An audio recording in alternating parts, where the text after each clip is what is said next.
Hi, I got a cool beer from Oxbow here. It's Saison du Smeirlap.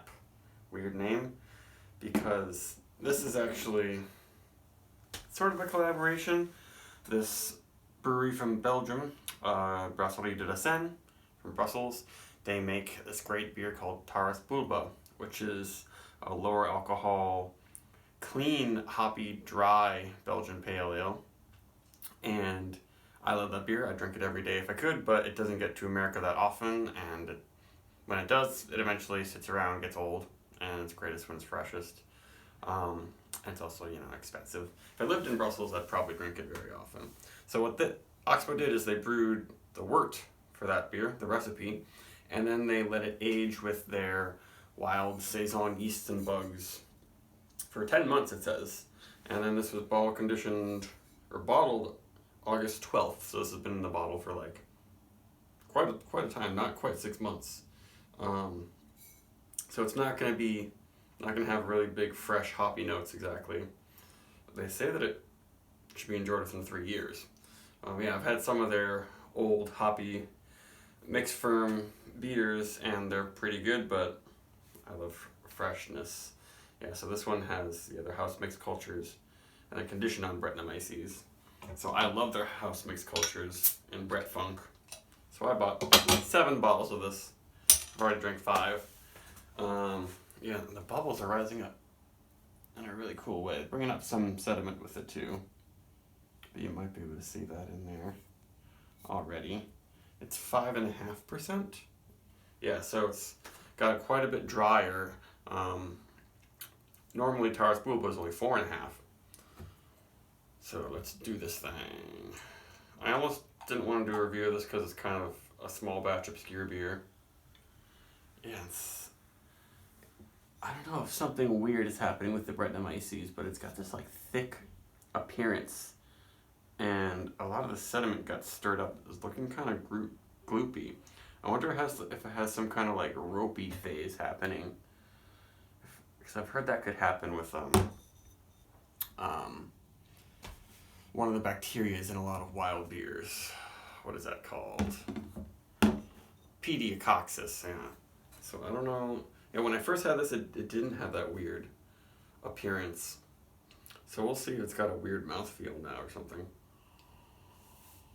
It smells really good though. It's like, I feel like it has gotten a little bit tartar since I first bought the bottles. I've kept them cold for the most part. But it's like really, really citrusy, big notes of lemon, lime. Smells a little bit like some Hill Farmstead Saisons, but this definitely has way more funk. Maybe it was more funk when it was fresher. Maybe it's sort of changing now. I should see if I can actually age my last bottle a little longer. But it's Barnyard. A little bit of funky blue cheese, maybe, but not much. It's just a little bit of Berliner Weisse, but I can tell that it's not going to be super duper sour and zippy in your face. I'm not really into that style very much. And the head died down pretty quickly. Yeah, and the bottle was clear, but for some reason, however the carbonation was working in this, it just brought up all that gunk. I wonder if I opened it and poured it really quick, I could avoid getting it, but I didn't really care. Yeah, there's some grassiness. A little bit of tropical stuff happening, like unripe peach maybe. Definitely pineapple though. Yeah, pineapples and not quite weed, but some kind of grassiness.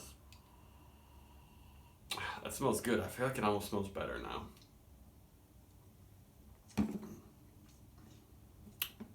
Oh wow. Really funky and earthy in the flavor.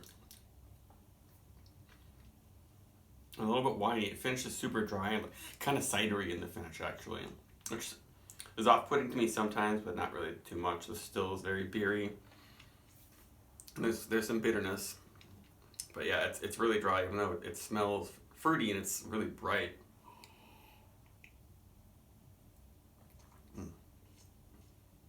The mouth feels good. I was worried that it was going to be kind of gloopy or something like that. It's a sort of ropey mousiness. what some wild beers get, especially if you're like doing barrel aging with wild sour beers. That's why they're aged so long sometimes, is because they can go through a phase where the yeast creates this weird mouthfeel, or the bacteria. But this one is good. It's wow. It's real funky. It's grassy, not quite manure, but definitely kind of a barnyard thing happening. The smell is not as scary as the taste, which usually it's the other way around. Yeah, I love that aroma.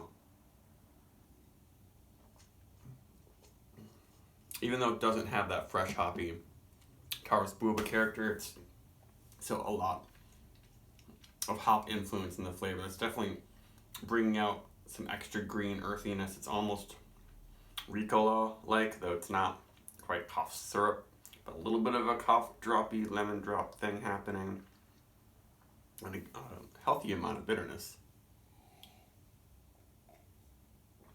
Yeah, I don't know if this beer is available anywhere still.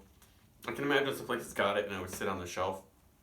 I bought the last of the bottles of this from where I got it. They only had 7. And also it was great because it's cheaper. Usually their mixed fermentation, bottle conditioned stuff is in a half-liter bottle and over $10. This one was $4 a bottle. Actually, I bought a bunch of them and I got it for less than that.